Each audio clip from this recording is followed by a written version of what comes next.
Para quem não me conhece, eu sou o João, um dos médicos da equipe de cuidados paliativos aqui do 9 de julho. E hoje nós estamos aqui com a Bernadette, nefrologista do hospital, também com conhecimento e com formação em cuidados paliativos. E ela vai falar um pouquinho para nós da importância da gente cuidar do paciente além da doença. Então, muito obrigado, boa aula. Obrigada pela presença de todos. Então, vamos lá. Então, hoje a gente vai falar um pouquinho aqui, um pouco dessa visão do cuidado centrado no paciente, né, dentro da nefrologia, ao invés de apenas do cuidado centrado na doença. É, Então, o que é a doença renal crônica? A doença renal crônica ela é definida como anormalidade na estrutura ou na função renal, presente por mais de 3 meses, mas que representa um risco para a saúde do paciente, ok? Hoje a gente tem que classificá-la quanto à etiologia, quanto estadiamento conforme a taxa de filtração glomerular. Taxa de filtração glomerular é o que a gente chama comumente de função renal. E quanto à presença ou não da microalbuminúria, tá? Isso aqui eu não vou entrar em detalhes, mas é a classificação que hoje em dia nós utilizamos com relação à taxa de filtração glomerular, presença de microalbuminúria, macroalbuminúria. Por que que isso aqui é importante, né, no contexto do que a gente vai falar? Esses pacientes aqui em vermelho são os pacientes que têm alto risco para evoluir para a insuficiência renal crônica, que antigamente a gente chamava de terminal, hoje a gente chama de estadio final. Tá? Que são aqueles pacientes que têm um risco de necessitar das chamadas terapias renais substitutivas ou terapia de suporte renal, que hoje a gente tem a hemodiálise, a diálise peritoneal e o transplante renal, ok? Para vocês entenderem o impacto, né, que essas terapias de suporte têm na vida desses pacientes, por exemplo, os pacientes que fazem hemodiálise, classicamente eles têm que ir para uma clínica 3 vezes por semana, ficam nessas clínicas de 3 horas e meia, 4 horas. Essa máquina, né, ela tem um filtro que vai fazer o papel ali dos rins, né, para filtrar o sangue. Para esses pacientes poderem fazer essa terapia, eles precisam ter um catéter central ou uma fístula. Então, imagina, isso daqui, um paciente, o impacto que tem na vida deles, até porque, por exemplo, esse acesso, o paciente não pode nem tomar um banho de chuveiro, tomar banho de piscina, ir numa praia, porque ele não pode molhar o catéter. Essas fístulas, elas muitas vezes complicam com aneurismas. Vocês já devem ter visto os pacientes com aqueles calombos, né, no braço, que muitas vezes é doloroso, é feio. O paciente tem que lidar com a dor da punção em todas as sessões, certo? A diálise peritoneal, que geralmente é feita em casa, mas o paciente também precisa, né, de um acesso, de um catéter na barriga. Também tem que ter cuidados para não molhar, não sujar, não infectar. Então, a doença renal crônica avançada, hoje a gente não tem dados do número de pacientes com doença renal crônica avançada no Brasil. O que a gente acha é que os pacientes em diálise deve ser cerca de 10% do total dos pacientes com doença renal crônica, ok? Então, e o que a gente observa é que no Brasil e no mundo, o crescimento da doença renal crônica ela é epidêmica, tá? Vocês podem ver aqui, é o Censo Brasileiro de Diálise, aqui é o número de pacientes em diálise no Brasil. Vocês podem ver que entre 2010 e 2020, houve quase um dobro no aumento do número de pacientes. E no censo de 2024, a gente tem estimado que nós temos cerca de mais de 170 mil pacientes em diálise no Brasil. As principais doenças causadoras da doença renal crônica são o diabetes e hipertensão, que são doenças muito prevalentes, né, na nossa sociedade. E aqui é um gráfico mostrando a taxa de mortalidade anual estimada nesses pacientes em diálise. Então, é uma taxa alta, cerca de 20% de mortalidade nesses pacientes.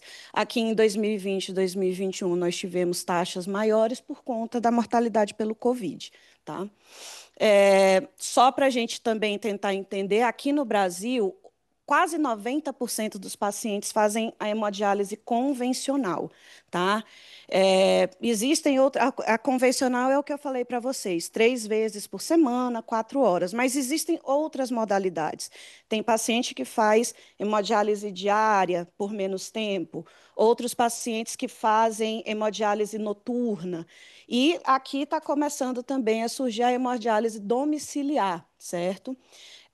8% dos pacientes fazem hemodiafiltração e apenas 3,8% dos pacientes fazem diálise peritoneal. Isso aqui é uma outra discussão, né? O porquê dessa diferença. E outra coisa que eu achei interessante mostrar é que vem crescendo muito o número de pacientes idosos em diálise, ok? A gente ainda vê uma maior prevalência dentro da faixa etária de 45 a 64 anos, mas a gente vem crescendo muito o número de idosos nos centros de diálise. É, e aqui, esse gráfico é mostrando a taxa de mortalidade anual comparativa entre a insuficiência renal crônica terminal e algumas neoplasias no Brasil. E olha só, a insuficiência renal crônica terminal, em comparação com neoplasias como câncer de colo de útero, cólon e reto e próstata, ali no início dos anos 2000, matava mais do que a neoplasia, certo? Então, dito isso, o que a gente tem que levar em consideração? Que a gente tem a incidência e prevalência dessa doença aumentando no Brasil e no mundo, tendo um grande impacto na saúde, tanto individual quanto coletiva, tem um alto impacto na sobrevida desses pacientes, alto impacto na qualidade de vida e um alto custo pessoal e social, certo?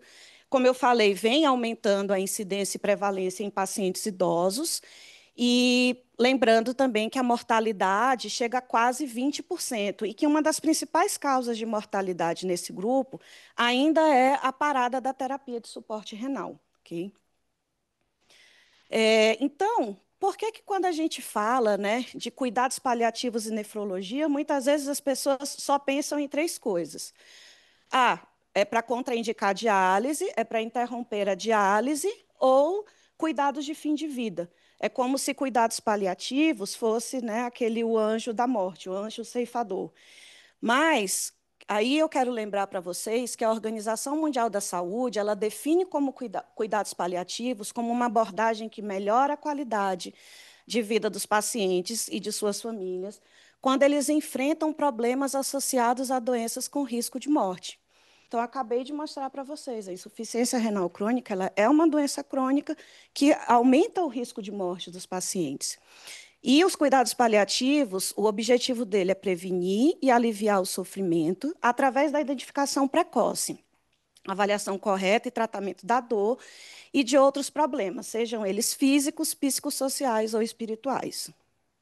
Então, hoje, tem o entendimento que os princípios dos cuidados paliativos eles devem ser aplicados nos pacientes portadores de insuficiência renal crônica, mesmo naqueles que fazem diálise. Tá?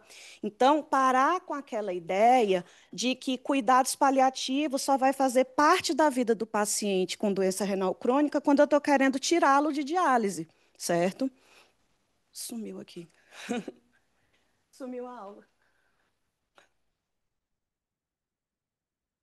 Tudo bem.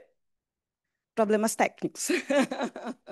Mas, assim, aquele gráfico que ele estava mostrando é só para a gente lembrar, então, que os cuidados paliativos eles têm que fazer parte do cuidado do paciente desde o início do diagnóstico, tá? Então, quando o paciente ele está passando por terapia curativa, né, ou modificadora de doença, até o momento em que o paciente vai ficar exclusivamente em cuidados paliativos, ok? Então, é aí que entra o cuidado centrado no paciente. O cuidado centrado no paciente é aquele cuidado onde a gente vai priorizar os valores, as necessidades e as preferências do paciente. Então, aqui, quais são, né, os pilares, o que a gente utiliza nos cuidados centrados no paciente? Tomada de decisões compartilhada, onde paciente, famílias, cuidadoras vão fazer parte da tomada de decisões dos seus cuidados. Respeito e valorização. Aqui a gente tem que entender que nós estamos lidando com seres humanos que têm biografia, histórias, valores, sentimentos, necessidades. O cuidado integral, né? Lembrar dos aspectos psicológicos, sociais, que tudo isso faz parte do cuidado e comunicação eficaz. Para a gente conseguir isso, nós precisamos, é fundamental a multidisciplinaridade, ok? Então, aqui só para ilustrar como o cuidado centrado no paciente, a gente vai precisar do time de nefrologia, né? Aqui com médicos, enfermeiros, psicólogos,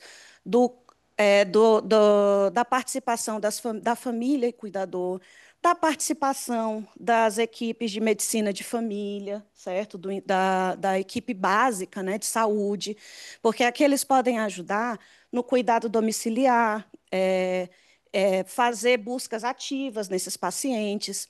E também a equipe de cuidados paliativos presente sempre nesse cuidado dos pacientes. Então, cuidado centrado no paciente é para a gente lembrar que, sim, KTV é importante, KTV é a dose de diálise, né, que o nefrologista está sempre preocupado com isso. O fósforo é importante, o PTH é importante, a hemoglobina, perfil de ferro, taxa de mortalidade, mas a gente tem que lembrar que no meio de tudo isso tem um paciente, né, que muitas vezes está se sentindo sozinho, ansioso, depressivo, que está lidando com várias outras coisas além disso. Isso aqui é um desenho de uma paciente, tá, que faz hemodiálise, e ela demonstrando, né, os sentimentos dela. Então, assim, ela tem que lidar com uma fístula feia no braço, com a dor da punção, tem que lidar com náusea, com dorócia, com desnutrição, prurido, libido baixo, síndrome de pernas inquietas, ok? Então, e uma coisa que chama muita atenção é que esses pacientes, infelizmente, eles têm os sintomas muito pouco tratados, tá? Esse trabalho aqui, ele mostrou que numa clínica de diálise, apenas 45% dos pacientes com dor óssea relataram receber medicamento para dor. Tá? Então, às vezes, a gente se preocupa em corrigir o PTH, em corrigir o fósforo, mas não lembra de prescrever uma dipirona para dor. Desses pacientes, 23% daqueles com insônia, só 23% com insônia foram medicados. E 52% dos que apresentavam náusea receberam tratamento para náusea. Então, são maltratados, né? Então, mas isso vem mudando, né? E as sociedades hoje de nefrologia, a gente já está reconhecendo essa importância de mudar, de criar pilares para melhorar a qualidade de vida e a qualidade do cuidado desses pacientes. Então, quais são os pilares para o cuidado centrado no paciente? É a avaliação e manejo de sintomas, saber prognosticar, não sei se isso é um verbo, mas eu vou utilizar. É, tomada de decisão compartilhada e plano avançado de vida, orientações sobre decisão da interrupção da diálise e a terapia conservadora abrangente como método de tratamento. Tá? Gente, como é um assunto muito extenso, eu vou tentar pincelar de uma forma mais rápida. Tá? Então, vamos lá. Então, os pacientes com doença renal crônica, eles são pacientes que eles são polissintomáticos, tá? Então, são pacientes que, infelizmente, a gente até coloca, são chatos, né? Poliqueixosos, mas são mesmo, eles têm muitos sintomas, certo? Então, e esses sintomas, na maioria das vezes, eles não são abordados, tá? Então, hoje, a preocupação que a gente tem é de abordar esses sintomas e outra, entender que muitos desses sintomas não desaparecem com o início da diálise, tá? Então, assim, hoje a gente entende que identificar e manejar os sintomas é parte integral do cuidado centrado no paciente com insuficiência renal crônica. Então, é imperativo que a triagem dos sintomas seja incorporada à avaliação dos pacientes. Então, não só mensalmente ver hemoglobina, perfil de ferro, fósforo, PTH, mas lembrar que a triagem de sintomas tem que ser incorporada ao cuidado. E nessa população, infelizmente, o tratamento muitas vezes ele é limitado, tá? Porque a gente não tem conhecimento ainda do tratamento nesses pacientes. Mas é muito importante a gente lembrar que o fato do paciente com uma doença limitadora, ele se sentir escutado e compreendido, isso já é terapêutico, certo? Então, nós precisamos avaliar, então, a frequência, a intensidade e o impacto dos sintomas. A gente precisa que essa avaliação de sintomas tem que ser rotina. Nós podemos, para avaliar esses sintomas, utilizar os MRRP, eu vou mostrar depois para vocês, mas a gente pode ser mais simples. A gente pode utilizar perguntas abertas. Perguntar para o paciente: tudo bem com você? Você está sentindo algo que está te incomodando? Algo que está te impedindo de fazer suas atividades diárias, certo? Ou então, podemos, inclusive, utilizar uma lista com sintomas que são mais frequentemente relatados. Tá, assim. E quando a gente for manejar, a gente vai priorizar o manejo dos sintomas que impactam mais o paciente. Porque o paciente ele pode dizer assim, que ele tem dor de cabeça com muita frequência. Mas o que mais está impactando é a fadiga pós-diálise, porque ele não está conseguindo fazer a jardinagem que ele gostava de fazer. Tá? Então, a gente vai focar mais nesses que impactam mais. E a gente ainda não sabe qual que é a frequência, né, que a gente vai fazer essa triagem, mas parece que de 1 a 3 meses parece ser razoável. E é muito importante incorporar esses sintomas nos prontuários, para que a equipe multidisciplinar possa acessar, certo? Então, aqui são os MRRP, que são as medidas de resultado relatadas pelo paciente. Isso aqui, na verdade, são questionários, tá? Que a gente pode dar para os pacientes preencherem. Mas, assim, esses questionários eles têm que ser simples, eles têm que ser questionários que abordam diversos sintomas, porque esses pacientes eles têm muitos sintomas, tá? Então, nem sempre é fácil a gente utilizar esses questionários nesses pacientes, ok? Por exemplo, esse questionário aqui, o CADOQUIL, ele é muito utilizado em trabalho, em pesquisa, mas ele é um questionário que ele tem 36 perguntas e o paciente tem que responder o que faz diálise, geralmente tem que responder durante a diálise. Tem que ser o paciente, não pode ser o cuidador. Então, isso diminui, né, a praticidade dele. Aí eu vou pincelar um pouquinho sobre o manejo de 3 sintomas que são muito frequentes, tá? Hoje, o CADIGO, ele orienta que todos os pacientes em diálise sejam avaliados para diagnóstico de depressão, tá? Aqui eles até orientam o uso do Patient Health Questionnaire 9. Isso daqui é um questionário simples, inclusive ele tem um aplicativo que a gente consegue baixar. Tá? É um questionário com 9 questões e, no final, você vai ter lá dizendo se o paciente tem sinais de depressão leve, moderada ou grave. Por que isso é importante, gente? Porque a gente precisa abordar logo esses pacientes. Não dá, muitas vezes, um paciente com depressão grave esperar passar com o psiquiatra, certo? E por quê? Porque a depressão e a ansiedade, elas influenciam na visão e na percepção da doença. Ela influencia na aderência ao tratamento e influencia, inclusive, na tomada de decisão dos pacientes, ok? Outro sintoma que é bastante relatado é o prurido urêmico, ou agora chamado prurido associado a DRC, que eu prefiro chamar assim, porque prurido urêmico dá a ideia de que se você dialisa e baixa a ureia, o prurido vai resolver, né? E não é assim. Então, assim, o prurido ele é multifatorial, certo? Parece ter alterações tópicas, então, assim, são pacientes que têm muita pele seca, muita xerose. Tem alterações sistêmicas, disfunção imunológica, parece que até a neuropatia periférica também está relacionada com o prurido, certo? É um dos sintomas mais graves e que mais impactam os pacientes, que tem paciente que não consegue dormir por conta da coceira, certo? E como que a gente pode abordar? Então, assim, tem diversas formas.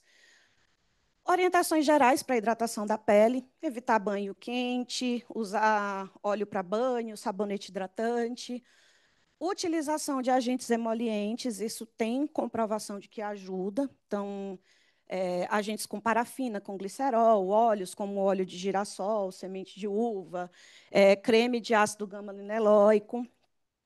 E nós temos também, hoje, as loções de capsaicina, a loção de pramoxina, e também se fala muito do tacrolimus tópico. Tá? Agora, é interessante, a gente não tem guideline para nada disso, certo? Isso são orientações, mas a gente ainda não tem esses guidelines. Outra terapia que parece ajudar bastante, terapia tópica, é a fototerapia, ok?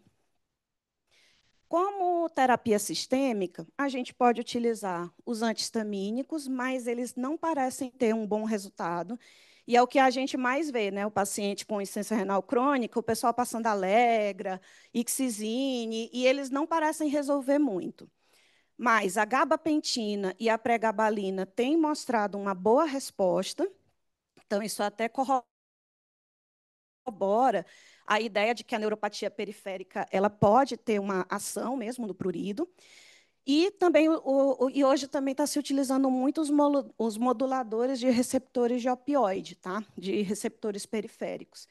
Então, hoje também a gente utiliza a nalbufina, naltrexona, e lá nos Estados Unidos, o FDA aprovou essa difeliquefalina. E para o time de nefrologia, né, também o que é importante? Otimização dos níveis séricos de cálcio, fósforo e PTH.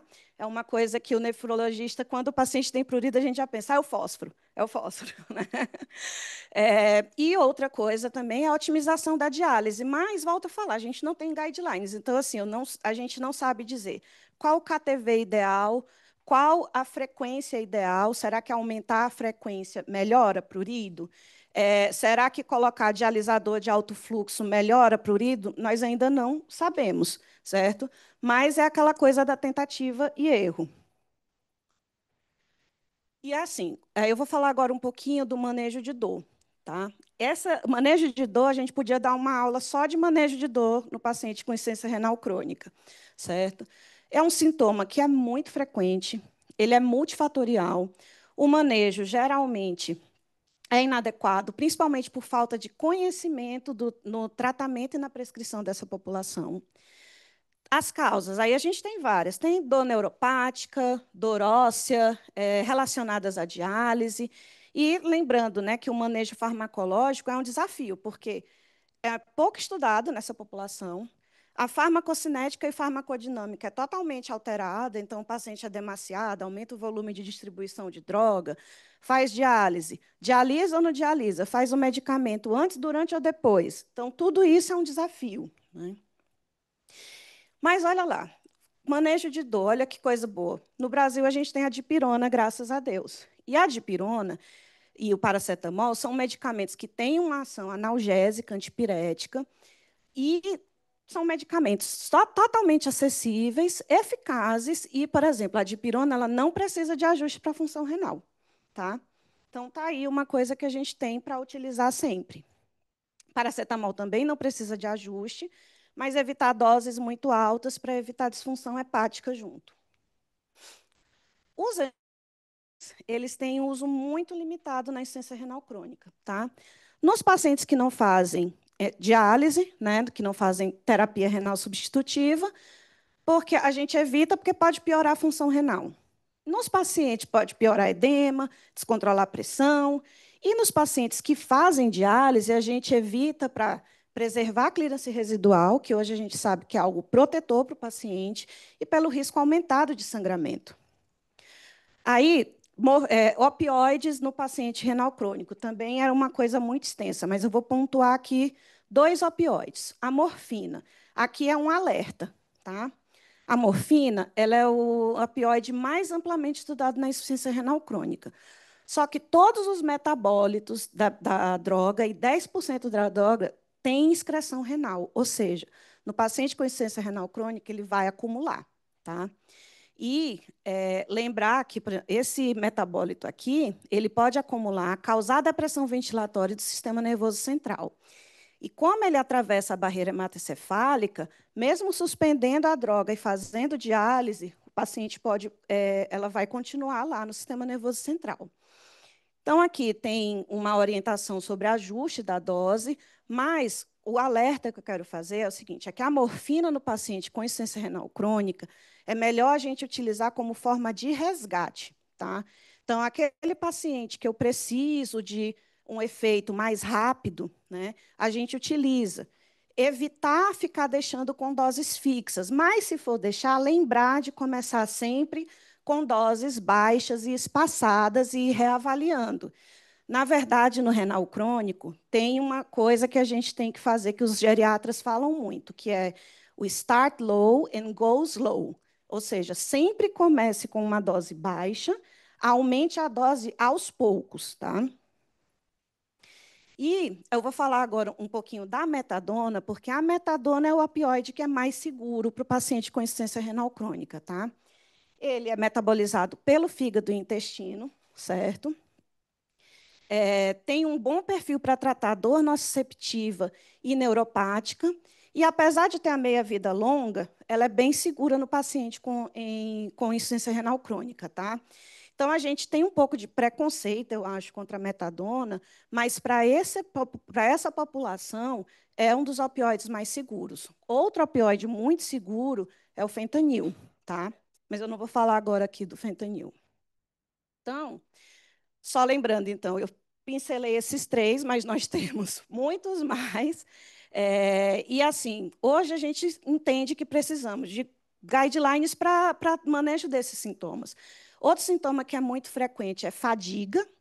Então, tanto a fadiga crônica quanto a fadiga pós-diálise, é, insônia, né, distúrbio de sono, náusea, síndrome de pernas inquietas e ansiedade, certo? Então, aqui é só um resumindo o que eu já falei, tá? E lembrar de incluir as terapias não farmacológicas no tratamento dos sintomas, porque os pacientes eles parecem aderir até mais, né, a esse tipo de tratamento. E a gente precisa criar urgentemente guidelines. E uma das coisas que o Cadigo fala é que o manejo de sintomas, ele hoje tem que ser considerado uma prioridade na pesquisa para a DRC, tá? Então, aqui, só lembrando das medidas não farmacológicas que a gente pode lançar a mão. E aqui é interessante, né? Reconhecer e abordar fatores socioeconômicos. Aqui a gente tem que lembrar daquele conceito da dor total, né? Que a dor ela é multifacetada, ela não é só física, ela tem um aspecto social, psicológico, espiritual. Então, lembrar disso também. Para prognosticar, o uso de ferramentas de prognóstico é para facilitar a formação de um plano de assistência e na tomada de decisão, ok? Então, assim, por que a gente precisa desses mecanismos? Porque a população e a trajetória é totalmente heterogênea. Eu tenho desde o paciente de 40 anos, que só tem a insuficiência renal crônica e não tem outras comorbidades, mas eu tenho o paciente de 80 anos que tem nefropatia diabética, vários problemas cardiovasculares, certo? Então, essa habilidade de prognosticar e comunicar o prognóstico tem uma importância muito grande. Lembrar que a maioria dos pacientes ele quer conhecer o prognóstico e trajetória da doença. A gente tem essa coisa meio paternalista, né, de querer esconder muitas vezes, mas os pacientes querem saber. É muito importante para a gente fazer o aconselhamento adequado desses pacientes, porque aí a gente evita tanto dar uma visão otimista demais ou catastrofizar a notícia, certo? E essa avaliação de prognóstico ela pode ajudar a identificar pacientes que se beneficiariam de tratamento conservador ou de interrupção da diálise. Tá? Então, hoje, nós temos ferramentas para prever o risco de evoluir para insuficiência renal crônica terminal e ferramentas para prever o risco de morte. Aqui tem um que a gente utiliza, é o Kidney Failure Risk Equation. Tá? A gente pode usar com 8 variáveis ou esse aqui com 4 variáveis. Aqui eu deixei os links. Então, assim, pacientes que têm 10% de chance de evoluir para a necessidade de diálise em 2 anos é considerado uma chance alta. Tá? Então, isso tem que ser discutido com o paciente. E quanto à questão do risco de mortalidade, aí a gente pode utilizar, além das escalas prognósticas, a gente pode utilizar a pergunta surpresa, né? Você se surpreenderia se esse paciente viesse a óbito em 12 meses? Podemos utilizar Karnofsky, score modificado de Charlson, escala de fragilidade, e aqui são algumas escalas prognósticas que a gente pode prever, né, tentar prever índice de mortalidade desses pacientes quando eles entram em diálise. Então, ó, aqui um paciente de. A pergunta surpresa é não, eu não me surpreenderia se ele morresse em 1 ano, mas ele tem uma albumina de 3,5, 80 anos, tem demência, tem doença vascular periférica. É um paciente que, em 6 meses de diálise, teria um risco ali de óbito de 53,9%. A Bernadette está pau a pau, né, ali. Mas é exatamente isso, gente. Está mostrando que talvez a diálise para esse paciente não vá aumentar a sobrevida desse paciente. Se a gente utilizar a diálise, a ideia da diálise, como algo que aumenta a sobrevida, talvez para esse paciente não vá aumentar essa sobrevida. E, basicamente, o mesmo paciente, só que aqui, ó, albumina de 2, ou seja, é um paciente que provavelmente é desnutrido. Aqui, a estimativa de risco de morte já é de 94%, ok? Então, é muito importante a gente identificar esses pacientes, porque isso faz parte da discussão. Se eu estou oferecendo uma terapia que, teoricamente, é para aumentar a sobrevida, aparentemente, nesse quadro, nesse paciente, não teria um aumento de sobrevida. Né? E aí, já passando para essa questão da decisão compartilhada e plano avançado. Então, a tomada de decisão compartilhada é um processo de comunicação, tá? Onde médicos e pacientes eles vão concordar com o curso de ação, com base em um entendimento dos objetivos do tratamento, levando em consideração os benefícios e malefícios das opções de tratamento. Então, a comunicação é uma habilidade, como habilidade, ela tem que ser treinada, tá? A boa habilidade de comunicação tem que abranger tudo isso aqui, certo? Eu vou passando, porque senão não vai dar tempo. Então, assim, ó, a tomada de decisão compartilhada ela é recomendada para alinhar o tratamento. Não pode ser aquela coisa escrita em pedra, porque o status funcional, as preferências do paciente, da família, podem mudar no decorrer do tempo. Então, tem que ter flexibilidade para sentar de novo e rediscutir. É, é muito importante isso daqui antes de iniciar a diálise, então, por isso que a gente tem que reconhecer os pacientes com risco de evoluir para insuficiência renal crônica terminal, porque não é difícil. Quem aqui já não encontrou um paciente que já acompanha há anos com um nefrologista, e aí entra na UTI, a gente tem que falar, olha, talvez você vai precisar fazer diálise, e o paciente assusta. Nossa, ninguém nunca falou isso para mim. Né? Outra coisa importante, o plano avançado de vida ele deve abordar as preferências dos pacientes com relação aos cuidados de fim de vida. Os pacientes renais crônicos são pacientes que morrem mais em UTI, com outras terapias de suporte, como ventilação mecânica, mais do que pacientes com insuficiência cardíaca e DPOC.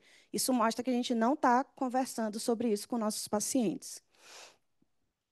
Então, essa discussão tem que se começar cedo na trajetória da doença, certo? E tem que incluir status funcional nos quais os pacientes gostariam de não iniciar ou parar a diálise, certo?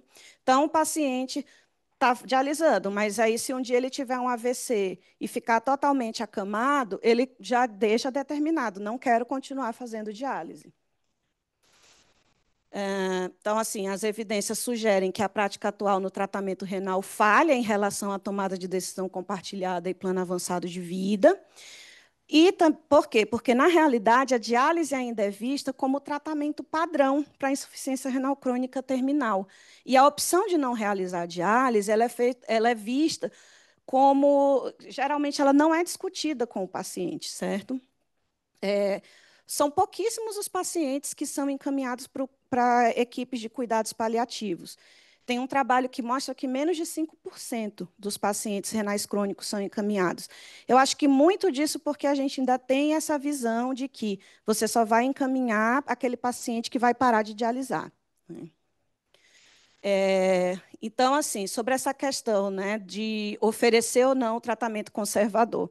Esse trabalho aqui é um trabalho qualitativo, onde foi feito entrevistas com pacientes idosos, tá, que estavam em insuficiência renal crônica terminal. Ele é bem interessante, mas é só para pontuar aqui, ó. Desses pacientes idosos, poucos participantes tinham consciência da sobrevida incerta da diálise. Então, e muitos deles que optaram pela diálise, eles não foram apresentados às outras opções, como tratamento conservador, certo? Para eles era aquela coisa meio assim, ó, chegamos nesse momento, ou você dialisa ou você morre, entendeu? Então, outras opções não foram apresentadas. E aí a gente vai começar a falar um pouco do tratamento conservador abrangente. Então, o tratamento conservador abrangente é aquele tratamento que tem tudo aquilo que eu falei já, mas que não inclui a diálise, certo? E isso não é desistir, isso não é abandonar tratamento, isso é uma forma de tratamento, tá? Então, o tratamento conservador abrangente, ele é uma abordagem holística que vai incluir tratamento farmacológico e não farmacológico. Do tratamento farmacológico, a gente pode falar aqui que pode ser focado ele vai ser focado no controle de sintomas e enfatizar tratamentos de complicações. Tem muita coisa, né? Tem anemia para tratar, tem hipercalemia, tem hipervolemia, ok? Lembrar da manutenção, quando possível, de medicamentos considerados nefroprotetores, para tentar progredir a evolução de doença. Suporte psicológico para pacientes e família. Orientar sobre a importância da atividade física adaptada para manter a autonomia do paciente. Acompanhamento nutricional, só que aqui, né, a gente vai balancear as restrições dietéticas desses pacientes, mas respeitando os objetivos de tratamento e preservando o prazer de comer. Então, assim, às vezes eu não vou ficar tão preocupada aqui com o valor de fósforo do paciente, certo? Para quem que é indicado o tratamento conservador? Para aqueles pacientes que têm condição clínica que impediria a realização técnica da diálise, os pacientes que não querem, né, é um direito do paciente, paciente que não se beneficiaria da diálise, e aqui a gente vai utilizar aqueles instrumentos prognósticos. E os pacientes que têm doenças terminais não renal, então uma neoplasia terminal, esses também não é indicado o tratamento conservador. Só que, relembrando, né, alguns critérios para identificar pacientes de mau prognóstico, ok? Então, aqui esse trabalho é só para a gente pincelar algo que eu já tinha falado. Então, assim, esse estudo aqui, ele é um estudo que comparou, né, pacientes idosos, alguns que ficaram em tratamento conservador versus que fizeram diálise. A sobrevida médica dos que escolheram a terapia de substituição renal foi maior do que os que foram para o tratamento conservador. Isso é até um pouco óbvio, né? Só que o que esse estudo mostrou é que parece que pacientes acima de 80 anos, essa vantagem da sobrevida se perde. E também mostrou que essa sobrevida foi reduzida substancialmente nos pacientes com mais de 70 anos que tinham um índice de comorbidade alto, particularmente com doença cardiovascular. Essa, essa revisão também mostrou a mesma coisa, tá? Essa revisão sistemática, ela também mostrou a mesma coisa, que os pacientes acima de 80 anos, eles parecem diminuir a sobrevida, né, na diálise, e ele mostrou também que parece que os pacientes com terapia conservadora parecem ter vantagem com relação à sobrecarga de sintomas, eles têm menos sintomas, menor número de hospitalização e local de morte. Eles morrem mais no hospice ou em casa, tá? Já essa revisão aqui, ela acompanhou 41 estudos de coorte e ela sugere que muitos pacientes que optam pelo tratamento conservador sobrevivem por anos. Então, está meio errado essa ideia de que, se não dialisar, vai morrer logo, certo? E referem, muitos pacientes que ficaram em terapia conservadora referiram melhora na saúde e bem-estar mental e preservam o bem-estar físico e qualidade de vida até muito tarde no curso da doença, ou seja, eles descompensam mais quando estão perto de morrer mesmo. Tá? Esse trabalho aqui, ele também mostra que pacientes com mais de 65 anos, a queda funcional após 6 meses de início de diálise foi muito prevalente, certo? E parece ser pior em pacientes mais velhos e mais frágeis. E também, assim, o início de diálise teve associado a um aumento da sobrecarga do cuidador. Tem um trabalho nos Estados Unidos que mostram que muitos pacientes idosos que iniciam diálise são institucionalizados. Tá? Então, é só lembrar que pacientes com prognóstico muito ruim, eles têm que ser informados que a diálise pode não conferir vantagem de sobrevida, pode não melhorar a qualidade de vida ou o status funcional desse paciente. Tá? Só que menos de 50% dos nefrologistas oferecem a terapia conservadora abrangente como método de tratamento. Por quê? Porque a gente não reconhece, a gente ainda não sabe reconhecer a falta de benefício da diálise em alguns grupos, falta de conhecimento sobre os aspectos envolvidos na terapia conservadora, a crença de que a terapia renal substitutiva é o tratamento padrão e desconsidera muitas vezes as preferências do paciente, certo? Sobre a interrupção da diálise, então, assim, a interrupção da diálise ela é uma decisão complexa, tá? Tem que envolver paciente e família, envolve a habilidade da equipe de discutir essa prática. Do ponto de vista legal, não tem diferença de você parar uma terapia ou não começar, porque tem algumas pessoas que têm essa crença que, depois que começou, não pode parar. Não, do ponto de vista legal, não tem diferença. Também não tem diferença legal se o paciente está em fase de vida, está em fase final de vida ou não, certo? Eu tenho uma paciente de 75 anos, ela tem doença renal policística, que é uma doença genética. Ela acompanhou pai, irmãos fazendo diálise, e ela tem muito determinado que ela não vai fazer. Então, ela tem insuficiência renal crônica estadio terminal, e ela já definiu isso, ela não quer fazer diálise. Ela está de bem com isso, os filhos também, e a gente tem que respeitar, porque por mais que você olhe para ela, ela é uma senhora que está ótima, batendo bola, mas é o desejo dela. E o mais importante, gente, a gente tem que garantir o acesso desses pacientes aos cuidados paliativos adequados, tá? O que muitas vezes no SUS é uma barreira, né? Então, assim, as recomendações. Quais situações que é apropriado interromper? Então, pacientes com capacidade de tomar decisões que, após informado dos riscos, não quer descontinuar. Os pacientes que não têm mais capacidade de decisão, só que eles deixaram explícito o seu desejo de não realizar diálise, ou situações que desejariam interromper por meio do plano avançado de vida. Pacientes cujo responsável legal recusa, né, ou solicita interrupção, e pacientes com comprometimento neurológico grave e irreversível. Tá? Esses pacientes que não têm mais nem sinais de raciocínio, sensação, nem de autoconhecimento, nem do ambiente, também são pacientes que é apropriado interromper. Só que é de responsabilidade da equipe que acompanha esses pacientes identificar fatores que são potencialmente irreversíveis nessa decisão, sendo eles depressão, que eu já falei antes, sobrecarga de sintomas. Às vezes o paciente quer parar porque ele está sofrendo, está com dor, está sofrendo. E fatores sociais. Aqui no Brasil não é incomum o paciente querer parar porque ele está com fome, ele não tem onde morar. Né? Então, isso a gente precisa identificar. Tá? E, mais uma vez, a gente tem que garantir o acesso do paciente a serviço de cuidados paliativos ou hóspice após a decisão sobre a interrupção. Tá?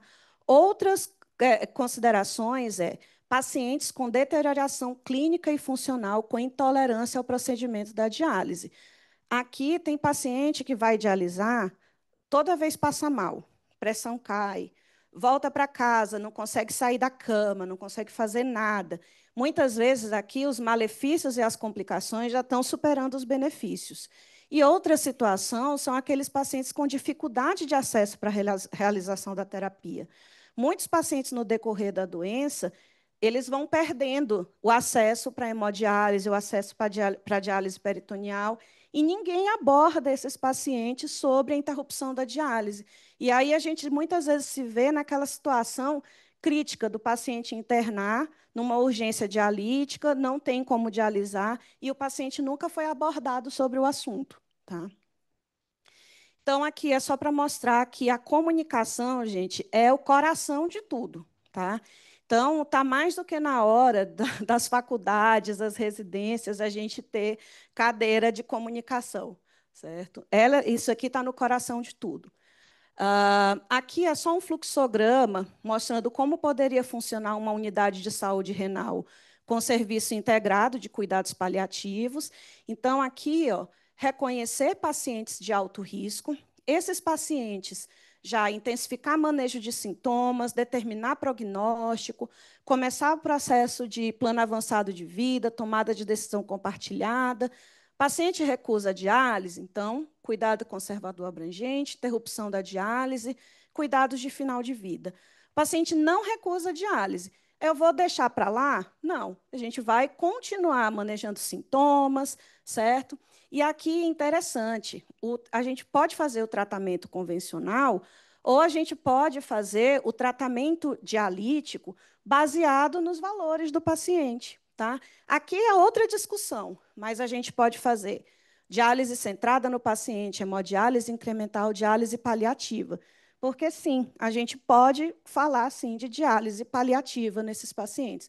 Antes a gente achava que paliativo era só não dialisar, mas não, a gente pode falar sobre diálise paliativa nesses pacientes também. Ok?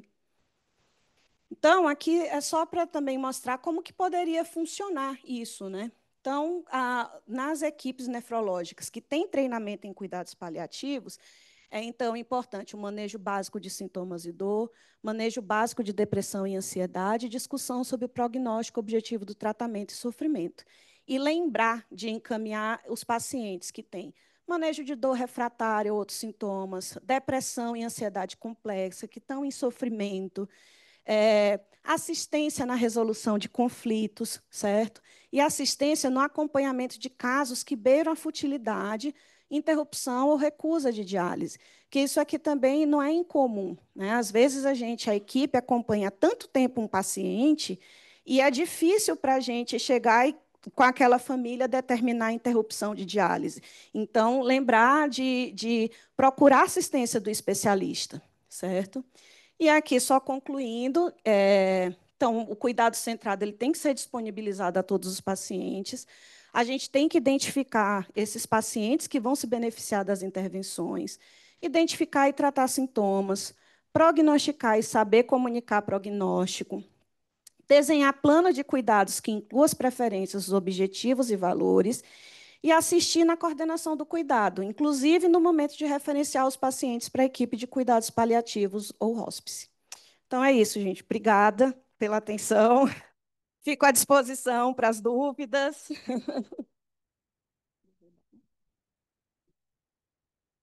Bom, Bernadette, queria te dar parabéns pelo tema escolhido.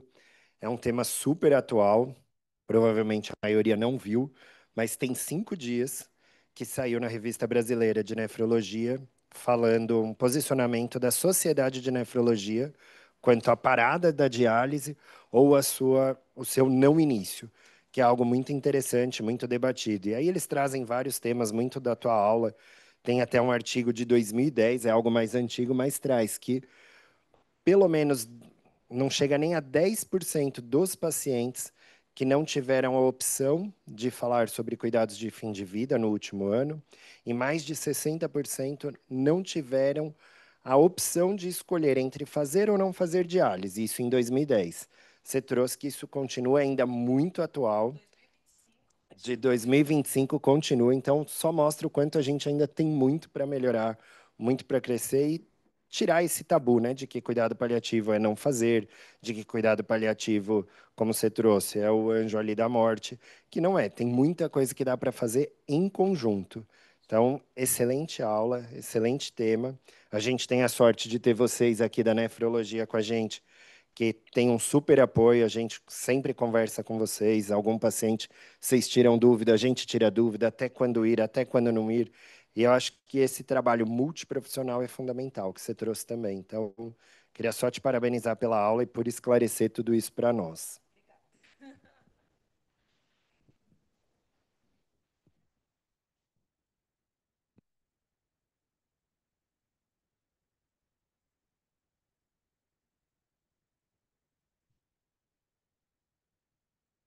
Não, eu queria fazer um comentário, e é uma pergunta também, porque tudo isso que você falou demanda muito tempo. E na medicina que a gente pratica isso, cada vez mais a gente não tem tempo para dedicar aos pacientes. É um desafio, né? E aí, tanto nos sintomas, como você colocou, o paciente é renal crônico, dialítico, a gente está falando de um certo privilégio, né? Quando a gente pode ter esse olhar para o paciente. E naquela tabela, naquele gráfico em que você coloca os motivos, né, pelos quais os néfros, nós não colocamos, não colocamos, né, às vezes essa opção para o paciente, como conciliar isso na nossa vida prática, né, Bernadette? Porque às vezes é muito mais fácil você falar assim, não, vai para diálise e está tudo resolvido. Agora não, esse paciente ele vai demandar muito de todo mundo, do paliativista, nós, nefro, que ele vai fazer exame toda semana, né? Enfim, como que você vê isso na prática?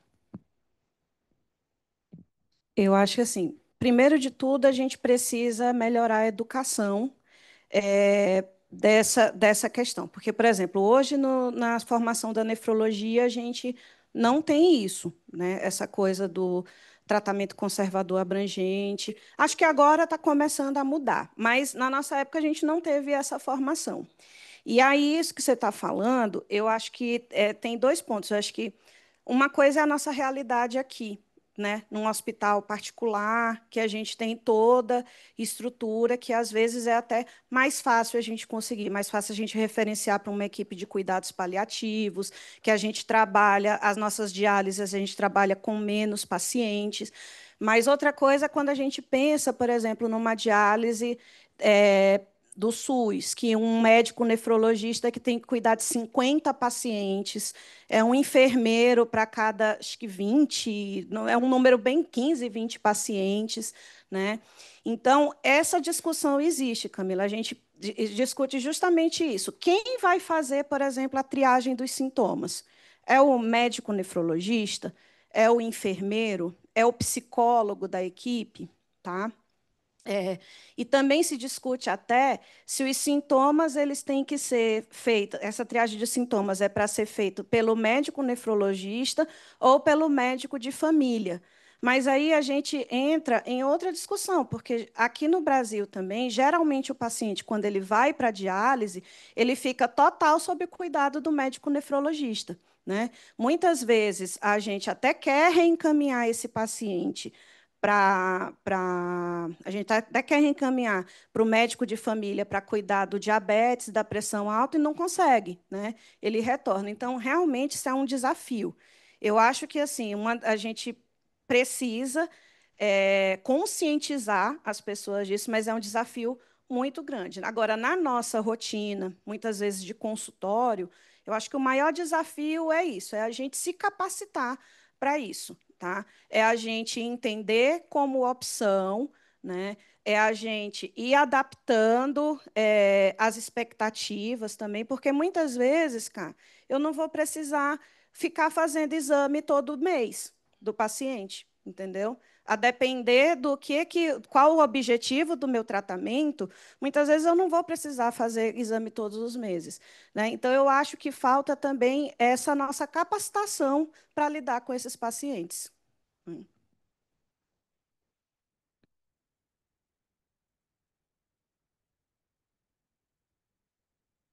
Eu queria parabenizar pela aula, Berna. Achei muito boa mesmo.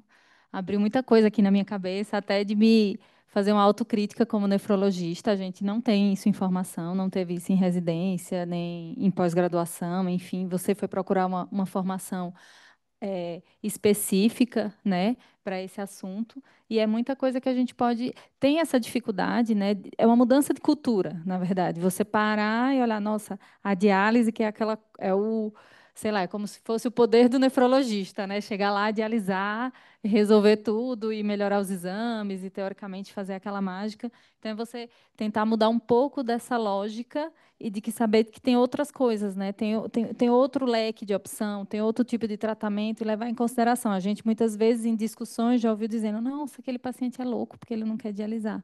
Não, a gente tem que saber, tentar entender o porquê, de onde vem isso. Esse caso que você falou dessa paciente que passou pela família inteira fazendo diálise, e para ela aquilo não é opção, né? Não faz sentido.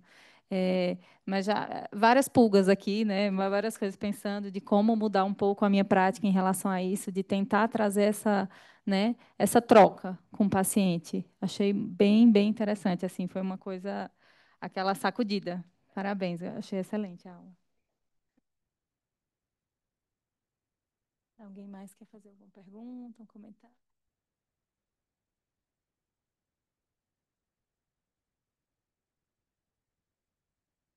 Bernadette, muito obrigada pela explicação. Meu nome é Marinete, eu sou enfermeira da equipe de cuidados paliativos e eu achei muito incrível a parte que você fala do controle de sintomas.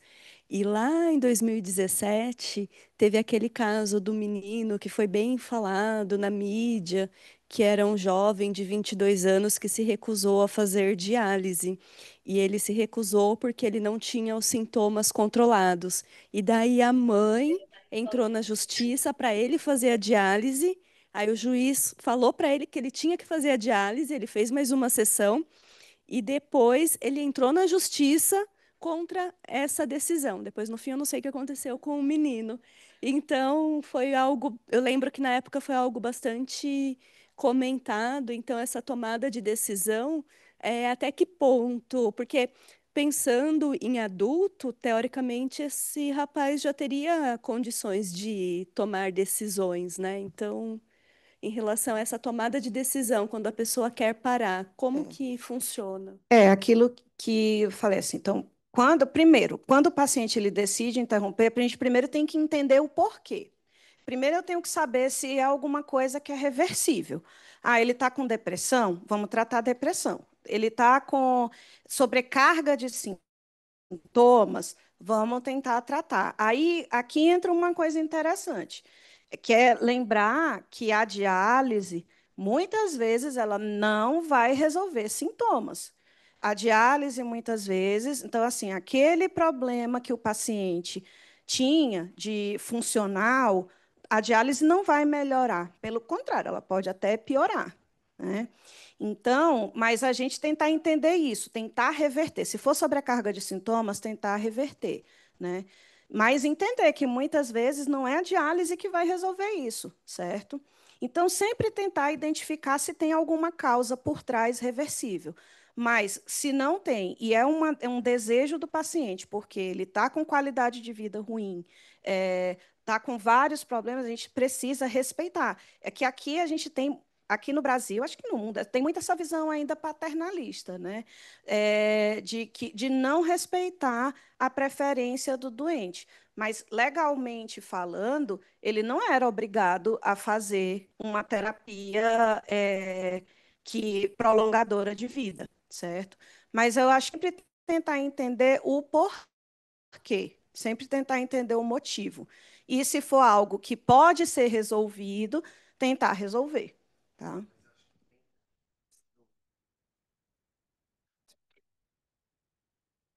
Acho que nesse ponto tem também aquela questão de como a gente não teve na nossa formação o cuidado paliativo, não teve outras propostas de tratamento.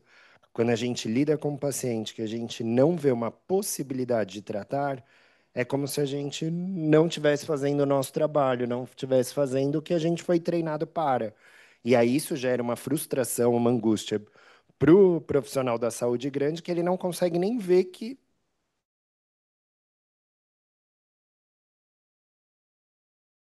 ele está uma questão nosso limite, onde é o do outro, para a gente conseguir respeitar, porque às vezes a gente passa por cima. É o que a gente vê muito nas famílias. O paciente está ali, numa condição mais fase final de vida e a família, não, vamos fazer isso, vamos fazer aquilo. E o paciente não aguenta mais. Mas a família está vendo a dor dela, ela não está vendo a dor do doente. E a gente é a mesma coisa, a gente critica tanto, mas a gente também tem as nossas dores que às vezes a gente fica cego e não vê a dor do outro. Então é um treinamento muito grande diário da gente se perceber e perceber o outro.